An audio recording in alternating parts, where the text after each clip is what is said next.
दोस्तों ये बात है सन 1600 के आसपास की, जब मर्दों ने होठलाली लगाना नहीं सीखा था और औरतों ने जबान चलाना नहीं सीखा था। ये बात तब की है जब राजे महाराजाओं को ये रील वाला नाच देखने के लिए सोने की अशर्फियां खर्चा करनी पड़ती थी, जब इस देश में बहुत सारे छोटे छोटे राजे महाराजे उद्दू पुद्दू मशरूम की तरह उगे हुए थे और ये आपस में ही लड़ झगड़ के बकचोदी करके गांड मस्ती करके अपना जीवन बिता रहे थे। तब ग्रेजुएशन का कोई लोड नहीं था, बोर्ड की कोई परीक्षा नहीं थी, जो जहां पैदा हो जाता था वहीं बकचोदी करना शुरू कर देता था और जिसको जो पसंद आ जाती थी उसी से शादी विवाह कर लिया जाता था।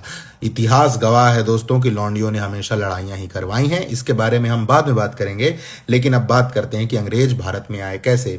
दोस्तों इस देश से तुम्हारे बनिया दोस्त जैसा कोई गांडू एक बार इंग्लैंड गया और जाकर उसने इंग्लैंड वालों को बता दिया कि यहां पर तो बहुत पैसा है, हम तो अपनी सब्जियों में मसाले डाल रहे हैं और तुम लोग उबाल के भेड़ें चबा रहे हो, शर्म आनी चाहिए।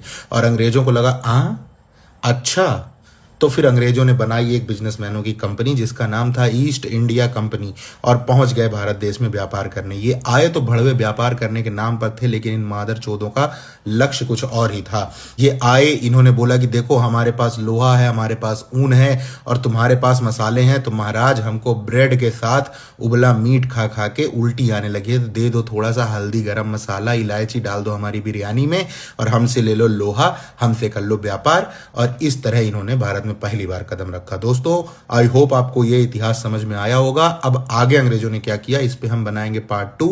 तब तक के लिए फॉलो कर लो और भेज दो यही अपने गांडू दोस्त को। बाय।